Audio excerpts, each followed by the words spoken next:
এইমাত্র রাজ্য দেশ থেকে উঠে আসায় এই মুহূর্তের এক্সক্লুসিভ 10টি খবর পৌঁছে দেব আপনাদের দোরগোড়ায়। তাই দেখতে থাকুন শেষ পর্যন্ত। এই মুহূর্তে আপনারা চোখ রেখেছেন আপনাদের প্রিয় চ্যানেল রোজ বাংলায়। প্রত্যেক দিনের গুরুত্বপূর্ণ খবরাখবরগুলো জানতে চ্যানেলটিকে সাবস্ক্রাইব করে আমাদের সাথেই থাকবেন। আর যারা অলরেডি সাবস্ক্রাইব করেছেন তাদেরকে অসংখ্য ধন্যবাদ। ভিডিওটিকে একটি লাইক করে দেবেন, প্রচুর পরিমাণে শেয়ার করবেন যাতে বেশি বেশি মানুষের কাছে গুরুত্বপূর্ণ খবরগুলো পৌঁছে যায়। শুরু করব আজকের বিস্তারিত খবর। প্রথম খবরটির দিকে আমরা চোখ রাখব। টিকাকরণ নীতি নিয়ে কেন্দ্রকে তুলোধনা এবার শীর্ষ আদালতের। কেন্দ্রের টিকাকরণ নীতি নিয়ে শীর্ষ আদালতের কটাক্ষের মুখে এবার কেন্দ্র। সোমবার কোভিড টিকা নিয়ে মামলার শুনানিতে সুপ্রিম কোর্টের বিচারপতিরা জানিয়েছেন এই নীতিতে গ্রামাঞ্চল অবহেলিত, যার সংশোধন প্রয়োজন। কেন্দ্র এবং রাজ্যকে যৌথভাবে নীতি গ্রহণের কথা বলেছে শীর্ষ আদালত। এমনকি কোউইন অ্যাপে রেজিস্ট্রেশন নিয়েও কেন্দ্রের বিরুদ্ধে তোপ দেগেছে শীর্ষ নেতৃত্ব। নির্দিষ্ট অ্যাপ কোউইনে রেজিস্ট্রেশন করেই মিলছে টিকা গ্রহণের নির্দিষ্ট সময়ে। তবে এই মোবাইল অ্যাপ্লিকেশন নিয়ে এবার প্রশ্ন তুলে দিল সুপ্রিম কোর্ট। সোমবার এই সংক্রান্ত মামলার শুনানিতে বিচারপতিদের প্রশ্ন, পরিযায়ী শ্রমিক কৃষকরা কীভাবে এই মোবাইল অ্যাপ ব্যবহার করে নিজেদের নাম রেজিস্ট্রেশন করবেন?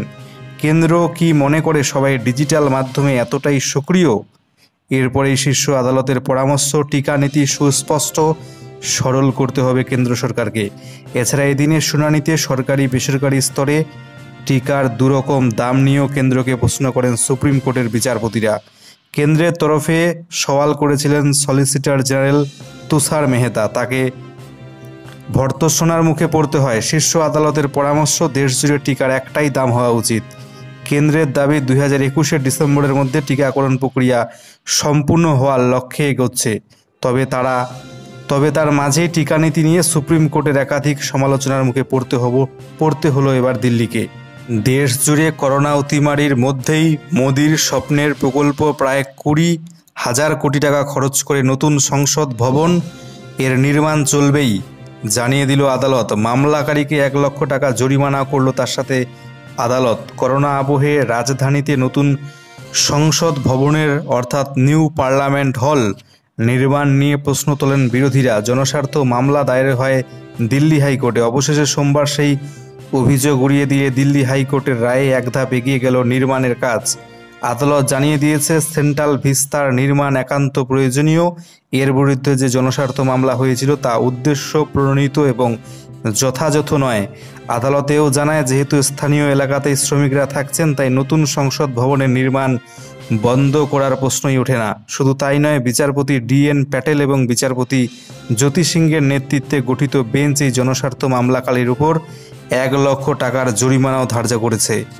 সাপুরোজি পালনজি গ্রুপ এই ভবন নির্মাণের কাজে রয়েছে। চলতি বছরের নভেম্বর মাসে সম্পূর্ণ কাজ শেষ হওয়ার কথা। সুপ্রিম কোর্টের তরফে ইতিমধ্যে এই প্রকল্পের মান্যতা দেওয়া হয়েছে। উল্লেখ্য, নরেন্দ্র মোদীর NDA সরকারের বহুকাঙ্ক্ষিত প্রজেক্টে এই নতুন সংসদ ভবনের নির্মাণ। 3.2 কিমি এলাকা জুড়ে তৈরি হচ্ছে এই প্রজেক্ট। ভাঙ্গা হচ্ছে বহু পুরনো বহুতলও। সব মিলিয়ে খরচ মোট 20,000 কোটি টাকা। এবার বেসুরো গাইছেন মুকুল রায়ের পুত্র শুভ্রাংশু রায়। 2-1 জন যাচ্ছে যাক, দলে কোনো প্রভাব পড়বে না। নাম না করে উপেক্ষার বার্তা বিজেপির রাজ্য সভাপতি দিলীপ ঘোষের। বিজেপি করতে গেলে হিম্মত থাকতে হয়। যারা ফিরে যাচ্ছেন তৃণমূলে তারা চলে যান, 2-1 জন যাবেন, তাতে দলে কোনো প্রভাব পড়বে না। দল বদলি তৃণমূলীদের অবজ্ঞার সুরেই বার্তা দিলেন বিজেপির রাজ্য সভাপতি দিলীপ ঘোষ। প্রসঙ্গত উল্লেখ্য, মুকুল পুত্রকে উদ্দেশ্য করেই দিলীপের এই মন্তব্য বলে মনে করা হচ্ছে, কারণ শনিবার ফেসবুক পোস্টে বেসুরো পোস্ট দেখা গিয়েছে মুকুল রায়ের পুত্র শুভ্রাংশু রায়ের ফেসবুক পোস্টে। বাংলায় বিজেপির শোচনীয় হারের পর অনেক দল বদলু ফের তৃণমূল কংগ্রেসে ফিরে যেতে চাইছেন। কেউ প্রকাশ্যেই ফেরার বার্তা দিয়েছেন, আবার কেউ সোশ্যাল মিডিয়ায় পোস্ট করে ইঙ্গিত দিচ্ছে। গত শনিবার ফেসবুকে মুকুল রায়ের পুত্র শুভ্রাংশু রায়ের পোস্ট ঘিরে শোরগোল পড়ে গিয়েছে রাজ্য রাজনীতিতে। ফেসবুক পোস্টে শুভ্রাংশু রায় লিখেছিলেন, জনগণের সমর্থন নিয়ে আসা সরকারের সমালোচনা করার আগে আত্মসমালোচনা করা বেশি প্রয়োজন। শুভ্রাংশু রায়ের এই ফেসবুক পোস্টের পরেই দিলীপ ঘোষ দলবদলুদের বার্তা দিয়েছেন। সোমবার তিনি বলেছেন, বিজেপি করার জন্য হিম্মত থাকা প্রয়োজন। ভোটের আগে অনেকে বিজেপিতে যোগ দিয়েছেন। যেসব নেতাদের হিম্মত রয়েছে তারা থাকবেন, দুই একজন যাবেন, এ নিয়ে ভাবার কিছু নেই। দলে তার কোনো প্রভাব পড়বে না বলে জানিয়েছেন দিলীপ ঘোষ। অপরদিকে বিজেপির হারের পরেই ফেসবুকে পোস্ট দিয়েছেন, তৃণমূলে ফেরার বার্তা দিয়েছেন একদা মমতার ঘনিষ্ঠ সাতগাছিয়া কেন্দ্রের প্রাক্তন বিধায়ক, প্রাক্তন ডেপুটি স্পিকার সোনালী গুহ। দিদি আমি ফিরতে চাই বলে ফেসবুকে বার্তা পাঠিয়েছিলেন তিনি। গত শনিবার তিনি কালীঘাটে মুখ্যমন্ত্রীর বাড়িতেও যান। যদিও দল থেকে চলে যাওয়া নেতাদের আর ফেরানো হবে কিনা তা নিয়ে এখনও কোনো চূড়ান্ত সিদ্ধান্ত নেয়নি তৃণমূল কংগ্রেস। দেশে চলছে করোনার অতিমারি। এই কোভিড পরিস্থিতিতে দেশের অমুসলিমদের নাগরিকত্ব প্রদান তুঙ্গে জল্পনা কেন্দ্রীয় সরকারের এই নতুন নীতি নিয়ে। রাজ্যে বসবাসকারী অমুসলিমদের ভারতীয় নাগরিকত্ব দেওয়া হবে, এই বিষয়ে বিজ্ঞপ্তি জারি করেছে ইতিমধ্যে কেন্দ্রীয় সরকার। শুধু তাই নয়, 5 রাজ্যের হিন্দু, শিখ, জৈন এবং বৌদ্ধরা নাগরিকত্ব পাওয়ার জন্য যাতে অবিলম্বে আবেদন জানায় সে কথাও জানানো হয়েছে স্বরাষ্ট্র মন্ত্রকের তরফে। 2019 সালে সিএএ কার্যকর করা হয়। এই আইন পাশ করার আগে থেকে বিক্ষোভ শুরু হয় দেশ জুড়ে। দিল্লিতেও হয় টানা বিক্ষোভ। 2020 সালেও সেই সিএএ বিরোধী ঝড় অব্যাহত থাকে দেশ জুড়ে। এই বিক্ষোভ দমনে সরকারকে বিভিন্ন ধরনের পদক্ষেপ নিতেও দেখা গেছে। স্বরাষ্ট্র মন্ত্রকের বিজ্ঞপ্তিতে আরও বলা হয়েছে, বাংলাদেশ, পাকিস্তান, আফগানিস্তান থেকে আগত মানুষদের করা আবেদনের সত্যতা প্রথমে যাচাই করে দেখবেন সংশ্লিষ্ট রাজ্যের স্বরাষ্ট্র সচিব কিংবা জেলা শাসকরা। সব কিছু ঠিকঠাক থাকলে তবেই তাদের ভারতীয় নাগরিকত্ব হিসাবে নাম নথিভুক্ত করে নাগরিকত্বের শংসাপত্র দেওয়া হবে। যারা 2014 সালের 31শে ডিসেম্বর থেকে এসব এলাকায় বসবাস করছেন, অর্থাৎ ভারতে এসে বসবাস করছেন, তারা ভারতের নাগরিকত্বের জন্য আবেদন করতে পারবেন বলে জানানো হয়েছে কেন্দ্র সরকারের সেই বিজ্ঞপ্তিতে। উল্লেখ্য বিষয়, করোনা আবহে আরও দ্রুততার সাথে করোনা মোকাবিলায় না গিয়ে নাগরিকত্ব আইন এই মুহূর্তে কতটা যুক্তিসঙ্গত দেশে তা নিয়ে উঠছে বিভিন্ন মহলে প্রশ্ন। বিরোধীদের দাবি, কেন্দ্রীয় সরকারের নানা ব্যর্থতা ধামাচাপা দিতেই এই বিতর্কমূলক সিদ্ধান্ত নিচ্ছে মোদি ব্রিগেড, মোদি সরকার। করোনা ভাইরাস অর্থাৎ কোভিড-19 উৎস খুঁজে না পেলে আসবে কোভিড-26 এবং কোভিড-32। ভয়ঙ্কর আশঙ্কা বিশেষজ্ঞদের।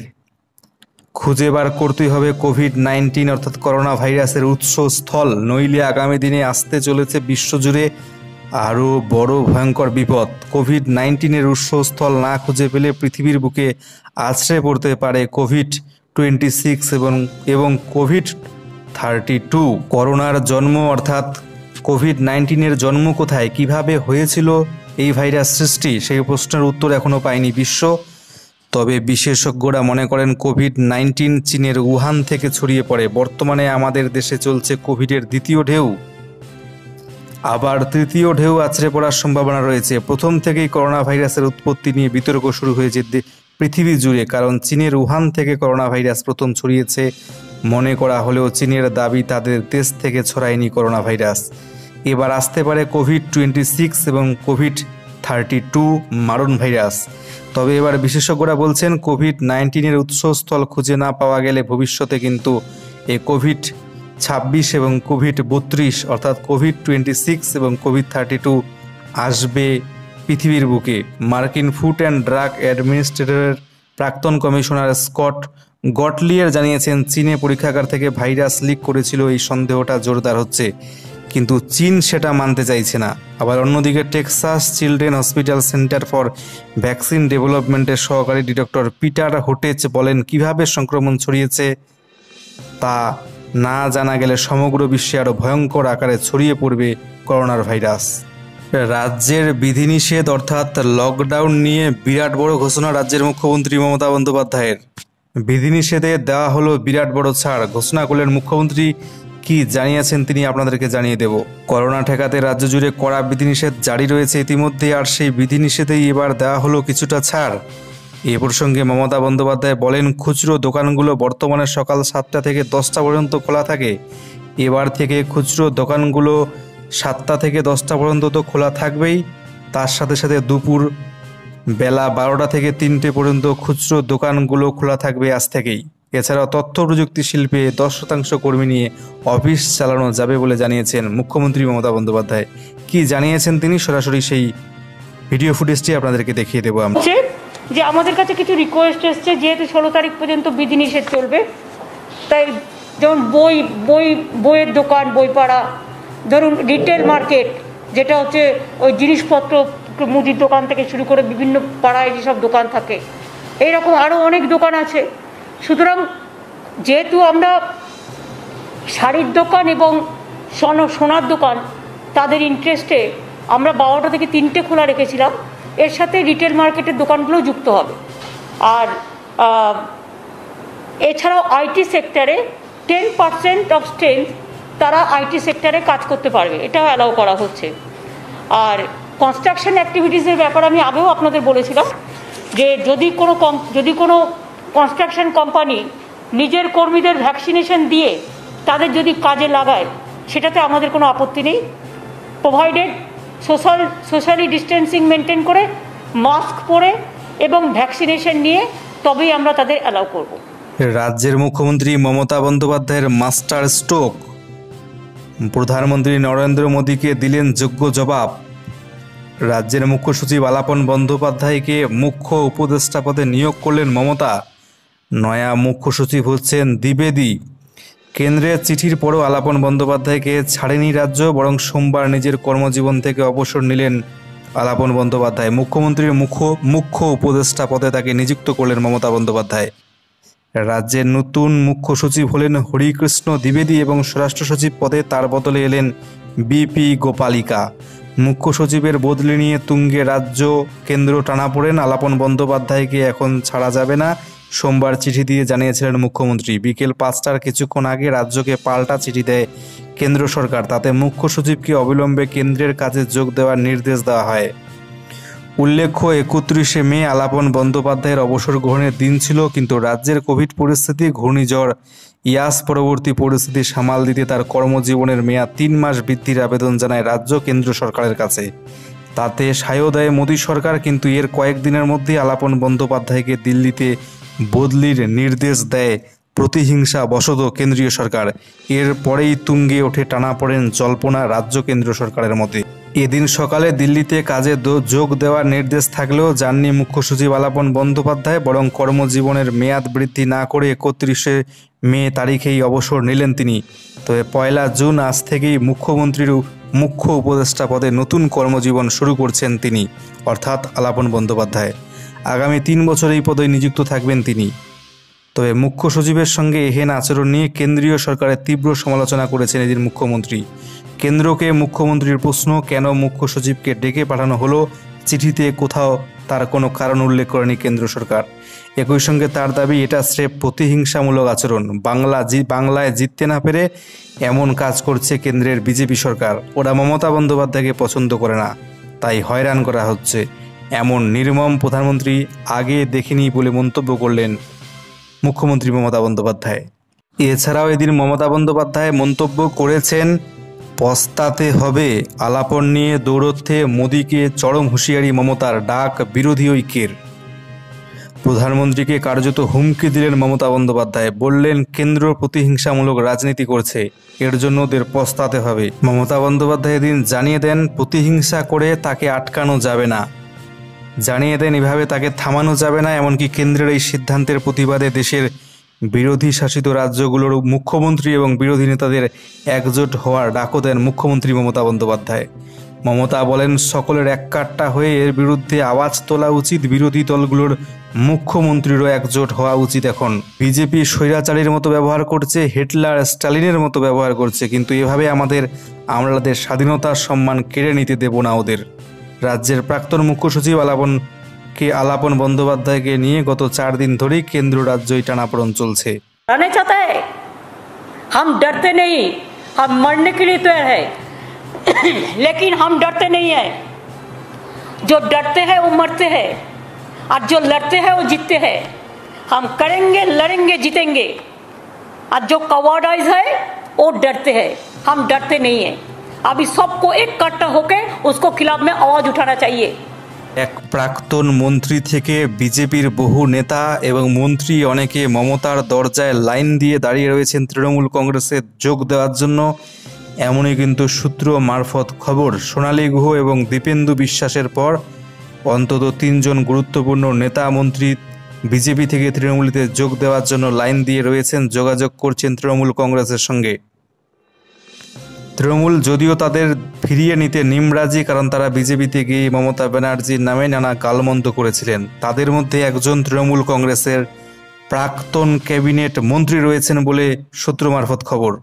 তৃণমূল সূত্রে খবর, তিনি বিনা শর্তে ক্ষমা চেয়েছেন এবং শীর্ষ নেতাদের কাছে তৃণমূল কংগ্রেসে ফেরার জন্য তদবির করছেন বলে জানা যাচ্ছে। বিজেপি নেতারাও এটা বুঝতে পেরেছেন যে বড় সংখ্যায় দলত্যাগ ঘটতে চলেছে। প্রাক্তন ক্যাবিনেট মন্ত্রী, যিনি ভোটের আগে স্টেজের কেন্দ্র দখল করেছিলেন, তিনি নিজেকে এখন সরিয়ে নিয়েছেন এবং গেরুয়া দলের কোনো অনুষ্ঠানেও তাকে আর দেখা যাচ্ছে না বেশ কিছুদিন ধরে, যদিও কেন্দ্রীয় বাহিনী তাকে নিরাপত্তা দিচ্ছে। তিনি প্রায় গেরুয়া পার্টিকে ত্যাগই করে ফেলেছেন। তৃণমূল থেকে বিজেপিতে যাওয়া আরও অনেকে, তাদের মধ্যে উত্তরবঙ্গের কয়েকজন আছেন যারা অস্বস্তি বোধ করছেন এবং প্রাক্তন দলে ফেরার ইচ্ছা প্রকাশ করছেন। বেশ কিছুদিনের মধ্যেই আমরা জেনে যাব এই প্রাক্তন তৃণমূলের নেতা মন্ত্রীরা ফের বিজেপি থেকে তৃণমূলে যোগ দিচ্ছেন কিনা।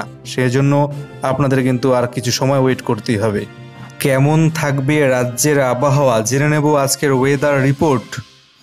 দক্ষিণবঙ্গের জেলাগুলোর বেশিরভাগ জায়গায় আজকেও বৃষ্টির সম্ভাবনা রয়েছে। উত্তরবঙ্গেও আগামী 4 থেকে 5 দিন বৃষ্টিপাতের সম্ভাবনা। কলকাতার আকাশ মেঘলা থাকবে বলেও জানানো হয়েছে আবহাওয়া দপ্তরের তরফ থেকে। প্রথমেই জেনে নেব উত্তরবঙ্গে কেমন থাকবে আবহাওয়া। আবহাওয়া দপ্তরের সর্বশেষ যে পূর্বাভাস, সেখান থেকে আমরা জানতে পারছি আগামী 24 ঘন্টায় উত্তরবঙ্গের সবকটি জেলাতেই কোথাও না কোথাও বজ্রবিদ্যুৎ সহ বৃষ্টির সম্ভাবনা। এর মধ্যে ভারী বৃষ্টি হওয়ার সম্ভাবনা রয়েছে জলপাইগুড়ি, আলিপুরদুয়ার এবং কোচবিহার জেলায়। তার পরবর্তী 24 ঘন্টাতেও উত্তরবঙ্গের সবকটি জেলাতেই কোথাও না কোথাও বৃষ্টিপাতের সম্ভাবনা রয়েছে। আগামী 4 থেকে 5 দিন এরকম আবহাওয়াই চলবে উত্তরবঙ্গে বলে জানা যাচ্ছে।